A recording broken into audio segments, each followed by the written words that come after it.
Right, welcome back to the House Environment Committee. We are going to be looking at H778, the dam safety bill that has been changed by the Senate. Hi, good afternoon. This is Mike O'Grady with Legislative Counsel. There is a side-by-side on your committee website that Kat has posted, and I'd like to work off of that if that's okay with you. And I'll just generally walk through each section and describe any of the changes. Before I do that, in summary, most of these changes are terminology or specific requests from Vermont Emergency Management to more specifically focus on what they do. And so that is generally what the changes do. Section 1, clarifying the authority of the governor and emergency management to require evacuations has not changed. Section 2, this is the pilot project. You can go on to page 2 of the side-by-side, and the first significant changes in subdivision A2. Remember that the pilot project is being conducted for 2 high hazard dams, and they're creating a set of EOPs for emergency operation plans for each of those dams. Your version said that each municipality will receive an EOP, and the Director of Emergency Management clarified that it really should be that they should each get their own set of actions that they need to implement under an EOP, because instead of creating 10 to 15 individual EOPs, you could create effectively a foundation and then provide the EOP, the actions for each municipality underneath that foundational EOP. So that is what was changed on page 2. Instead of each municipality getting their own EOP, the EOP will have individual actions for each municipality. Representative Chapin. And I get a little confused about this, but aren't EAPs and EOPs set elsewhere in statute and defined elsewhere in statute, or? No. Okay, it's just in how people talk about. Right, it's in this, and hopefully the new dam safety rules will have provisions that address both, most probably more specifically the EAP, because that's what the dam owner is required to do. But I don't think you can divorce the two of them and can treat them completely differently. So hopefully that will be part of the dam safety rules. Okay, and so there was so much discussion amongst stakeholders early on when I was working on this about how each municipality need their own EOP. Does this concern you? I think they effectively will, instead of emergency management creating 10 specific individual plans, they create one overarching, it's kind of like a general permit, right? You know, one overarching plan for the whole, all 10, and then specific actions that each municipality would need to, like, what evacuation routes, where are their shelters, what vulnerable populations do they need to look to? Okay, in a lot of ways, it sounds much more efficient process to me, and I was concerned when it was like every town will have a whole EOP, so sounds good, thanks. Then the next change is right there on page 2. In your version, you had in preparing the EOPs that the division would coordinate with a list of people. And the Director of Emergency Management came in and said that the list of people to them is too limiting and you will likely miss something. Instead, they prefer to work with this FEMA concept. It's not really a list, it's not a definition. It's really a kind of a narrative summary about how to engage in emergency planning with your whole community. And so as a whole community, as a concept, whole community is a means by which residents, emergency management practitioners, organizational and community leaders, and government officials can collectively understand and assess the needs of their respective communities and determine the best ways to organize and strengthen their assets, capacities, and interests. So it's not like, hey, you go coordinate and talk to each of these people. You have a process where you work together to determine what is necessary for your community. And so that's what was requested, to use the whole community concept, and Senate Natural wanted a specific reference, and this is the reference. When you look up FEMA emergency preparedness, this is what is referenced, and that's what's cited in the plan. So interesting in light of the other things we're talking about, community engagement. I think it's very interesting that they have a title of whole community and feel confident in defining that. So just so I'm clear, it's still a list of agencies, or, I mean, it says the same meaning is provided there.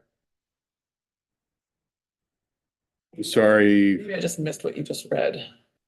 So it really isn't necessarily a list. It does have categories, government officials, community leaders, emergency responders, but it doesn't say things like Swiftwater Rescue. It's about engaging who your emergency responders are, who your community leaders are, and identifying your community's needs. Representative Chapin. So, when I look this up in FEMA, it says the whole community includes individuals and families, including those with access and functional needs, businesses, faith-based and community organizations, nonprofit groups, schools and academia, media outlets, all levels of government, including state, local, tribal, territorial, and federal partners. And so this is one thing that I'm concerned about in terms of the Senate's changes. In particular, it says, on the Senate's version, it says, shall coordinate with and collect input from. I just think that they're like going in a different direction. We were talking about mostly agencies and governmental entities that are not about to be inundated themselves, but who provide support. Hi, Director Flynn, thanks for being with us. I'm just saying that I'm going to repeat myself a little bit, the director's benefit. I'm just saying the one thing that concerns me in the changes on the Senate side, and I'm looking forward to your input on this, is this piece about full community instead of the list of mostly sort of governmental emergency response and regional RPCs, where we were thinking that the division would coordinate with and collect input from these entities, including RPCs and municipal emergency management. And particularly, we were asked to include Swiftwater rescue providers and search and rescue. And the shift to the whole community that would be inundated if the dam were to fail is like a completely different category of entities. And so I guess I think we were trying to make sure certain statewide or regional entities would be consulted, even though they're not directly part of the municipalities downstream. And the Senate went in this other direction around making sure to use the full community and maybe this language doesn't quite make sense anymore. The whole community that would be inundated if the dam were to fail. So I guess I think either something got lost in translation or there's just a really big, I'm concerned about losing the list of entities, some of which we took testimony from and the Senate may not have. I'm happy to have you speak to that if you're prepared to do that now. Eric Florin, the Director of Vermont Emergency Management. So we have been making the suggestion to eliminate lists because they are progressively longer and either they are all-inclusive and too long, but at the same time forget certain entities. So if you have a list of 5, it probably really should be 7.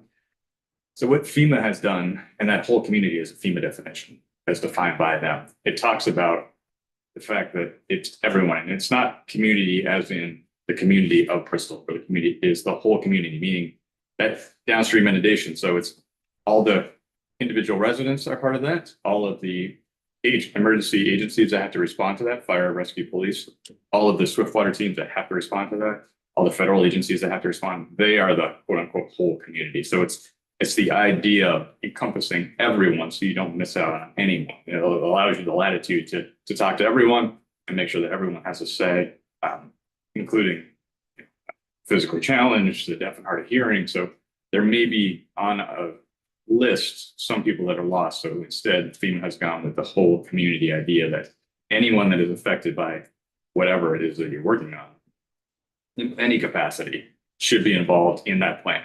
So it's a whole community effect. And I'm definitely open to this. I just, maybe then the words that would be inundated if the dam were to fail need to be removed because That's in your version as well. Right, I but know. And it made sense when we had a list and the last thing in the list were other relevant interested parties located in the regional area that would be inundated if the dam were to Yeah. fail. It's like the The end of the sentence context just of got kept. Why, the context of why you're coordinating with anyone is because they're in the area that's going to be inundated by the flooding. no, these emergency service providers may not, they may live in another town. Right. The one on our In list. specific, we were asked by somebody in southern Vermont who's part of a statewide and regional search and rescue. He's got multiple hats on, so he's part of a couple different organizations, It's gonna which are be, not directly in the inundated area in many cases. And didn't want to. So in particular, that's where part of that came Better from. for something like affected by or needed in the response to, or will be involved in the response to. Yeah, exactly. It's still not a list, but it kind of defines who the whole community is. We're fine. right, or just change the words that would be inundated. Representative Logan. Well, we do have that would be inundated if the dam were to fail in our located in the regional area. So the located in the regional area that would be inundated if the dam were to fail is referring to other relevant interested parties. But I do think, It's its own separate category in our bill. It's just making sure the people affected by the flood would also be well, included. that's with what I those. just said, actually, is Yeah. that phrase only refers to other relevant interested parties Right. located in the regional area. Right. That would be inundated if the dam were to fail, but I think what we're hearing from Michael is that the whole community doesn't refer just to entities that would be like responding entities that are physically located in the area.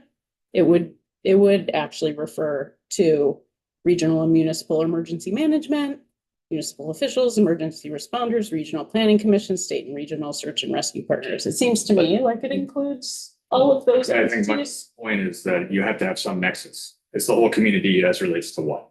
And in this case, it's the dam failure. So if you just said collectively, the whole community, is that all emergency response in the state of Vermont? Is that all communities in the state of Vermont? No, it's specifically the whole community as it relates to that specific event. So maybe it shouldn't All say, emergency responders In who that- would respond. so it shouldn't say that would be inundated. It should say that would be affected Yeah. if the dam would fail. Yes. That's, there you go. Yeah, I'm just reading the whole community definition on FEMA's page. You know, there's definitely some expansive language in there, including the list. Their little page docket that tries to explain their, this whole community, and it's definitely a definition that they use a lot. Use it in the way that we're trying to use it, so we're not trying to try something different.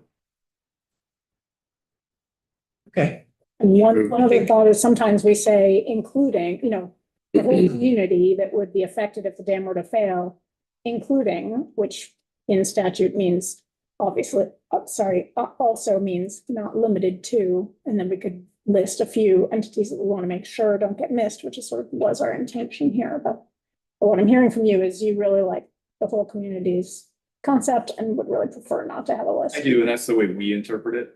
Just anybody that's involved in that in any way, shape, or form would do those in the planning process. So I could see it going both ways, but for clarity, we like the whole community idea. I'm open to that. I would just change the wording because I think it's. you got that change. Right, it would say the whole community that would be affected if the dam were to Yes. fail. All right. Do you have a question on this? Go ahead. It includes schools. What? It includes schools explicitly. in that No, just in other states that have had disasters, has this worked this whole communities approach where they were trained ahead of time? Were they You more, mean the term whole community or the No, idea of the- using whole community? well, the using whole Oh, community? absolutely. Yeah. It has. FEMA's been pushing it for a long time, and we, honestly, we already do this, right? Whatever the event is, we don't just go and talk to X town, we talk to X town. Oh, by the way, the rescue is from a different town that covers them. Oh, fire comes in from a different spot. FEMA, Oh, so when It's you reasonable. use community, you're talking about the rescue Yeah. community. we Okay, make sure that when we go into municipalities, especially when we talk about local emergency management plans, is they need to think bigger picture, right? Who's going to be involved and do, Right. especially if it's a flood where the local fire department that covers you might actually be deployed somewhere else. They may not be able to cover you. So always looking at it, a bigger picture, the whole community idea. Yeah. But yeah, it works. This document does have examples. For example, it discusses a Northeast Ohio emergency preparedness plan and how that area of the country, unbeknownst to me until I read this, was like one of the largest Somali populations in the country, and that they had to engage with them in a way to bring them into the whole community, to plan for them and to plan for their cultural and language and other issues that needed to be tailored for them because they were part of the whole community.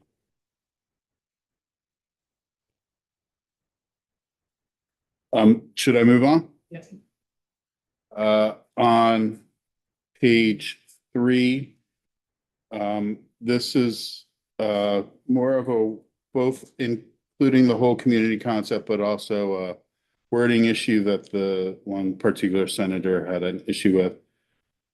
And it says in your version, engage facilities that house vulnerable populations. The senator said you don't engage facilities, you engage the managers and administrators of facilities. And instead of saying school shelters unhoused, it's the vulnerable populations within the whole community. Should I move on? Representative. yeah, is there a Moss? definition for vulnerable? Because I don't think of schools as vulnerable. I mean, I think of elderly, senior citizens or handicapped facilities as vulnerable. I just want to make sure schools are included in that definition. Schools are included in the whole concept of whole community. Hmm. There is no definition of vulnerable population in the bill. Representative Logan. Yeah, I just wanna, I don't know if everybody's looking at the side by side instead of just the building. Anyway, okay, good, because that's really helpful. Yes, we started with the side by Yeah. side before you got in. Gotcha. But I would, I like the whole communities document is linked in our, committee. Oh no, I looked it up, actually. It might be helpful for the whole committee to have access to that document. It is, 28 pages long. And so by incorporating that document, a reference to this document, then it incorporates all 28 pages of that guidance on the whole community concept. And I've just been scrolling through it and it's great, in my Okay. opinion. Okay. Is that the whole 28 pages, Michael, that you have there? There's some pages intentionally left blank. FYI. Right, moving on. Moving on. Well, do folks have Sarita's question about schools not being vulnerable? But they're within. But it sounds like it probably is in that 28 pages. Okay, yeah. Definitely is Search for school. qualifying vulnerable populations. Anyway, oh, are you set? Representative Austin, Yes, thank you. Representative Chapin, did you have more on? I was just gonna make sure Sarita knows that school, in the definition online that I'm looking at, only one page, schools are called out as part of the whole community. So I guess I just wanted to let you know that schools are prominently called out in that whole community's definition. I will say though, the way that's written, it is talking about specifically vulnerable populations within the whole community, not all populations managed within the whole, not all the managers. So, you know. Here we are. Moving on. Page 4, this is another list that's it's being rewritten. So instead of a summary of how the division or the division contractor coordinated with those lists of people, just a summary of who in the area of potential inundation for each dam that the division or contractor coordinated with in the development of the EOP.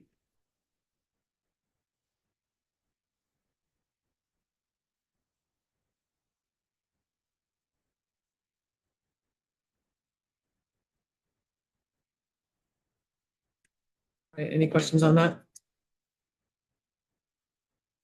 Okay. Seeing any? Moving on to page 5, there are several changes that are the same. The director made a point that EOPs aren't for the dams, they are for the municipalities downstream of the dam. And so in your version, it said the EOP for a dam or the EOP related to a dam. It's really the EOP for the municipalities downstream of all dams. And that change was made throughout. It's an important clarifying point that I kept stumbling over when we were doing it. And then moving on to page 6, in your version, you had a recommendation of potential funding sources that the division or individual municipalities could access. So the division was uncomfortable in providing recommended funding sources. I believe the testimony was they don't engage in that kind of work often and don't feel themselves expert enough to be able to provide those recommendations, but they could refer to organizations that do that work and are expert in that work. And so that is the change that was made. Instead of recommending the potential funding sources, recommending organizations that may assist municipalities in accessing potential funding sources to assist in the completion of, or compliance with an EOP. And then moving down right below that on page 6 in subdivision 4, in your version, you had that they would recommend how to best educate municipalities, regional planning commissions, and emergency service providers about the need for and importance of EOPs. Division requested that regional planning commissions be removed because they don't actually implement the EOP, and they didn't want to expend those resources when the RPCs aren't actually implementing the EOP. And similarly, subdivision 6 on recommending how to do practice emergency response, the division recommended that it should say how often exercises should be conducted to validate the EOPs required under the section, and ultimately for all EOPs for dams, instead of listing how often RPCs or municipalities. It's because when you're trying to validate the EOP, it's going to involve all of them potentially instead of them individually. So that change was made. And that is the last change.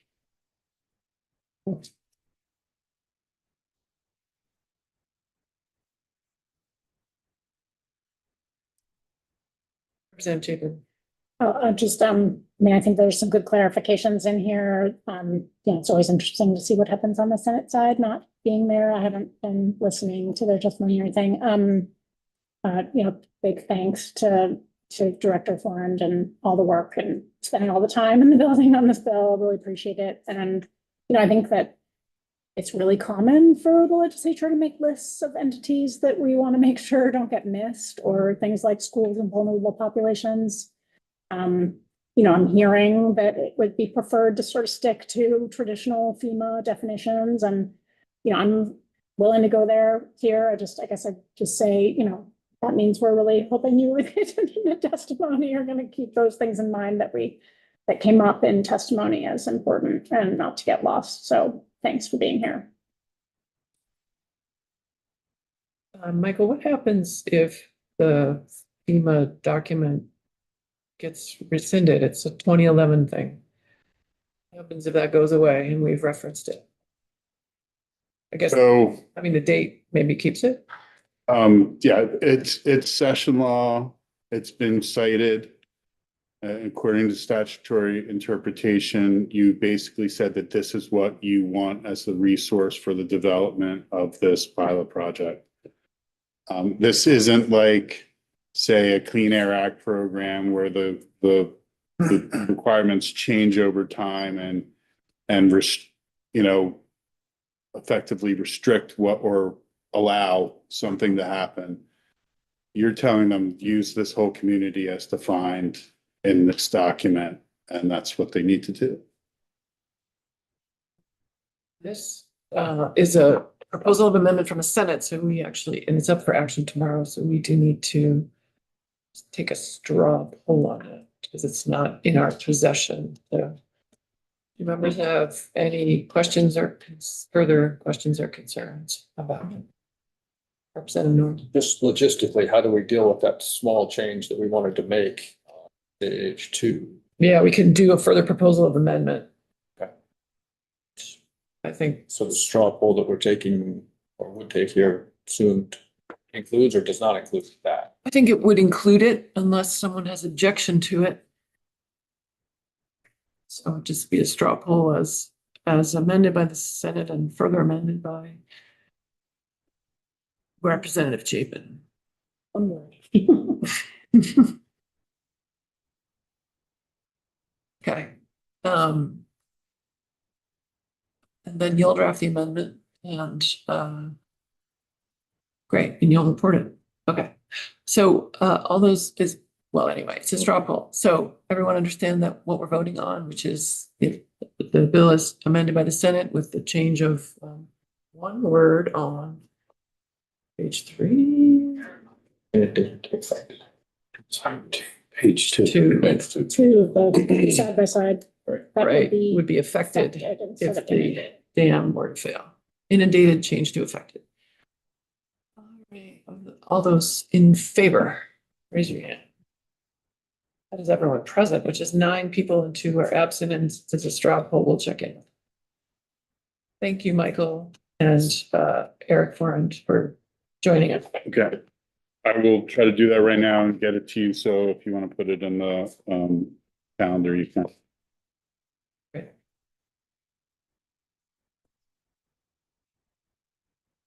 So, all right, members, any Representative Austin? Yeah, I was wondering if anybody heard on PBS this morning, there was a special program or on a dam and I can't remember where it was. But it was a private dam and it was being recommended to be taken down because it was a hazardous dam.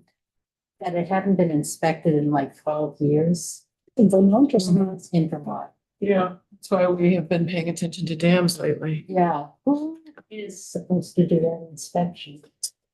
Depends on the, it's privately owned. Private, yeah. Well, we should have asked Michael, dam safety.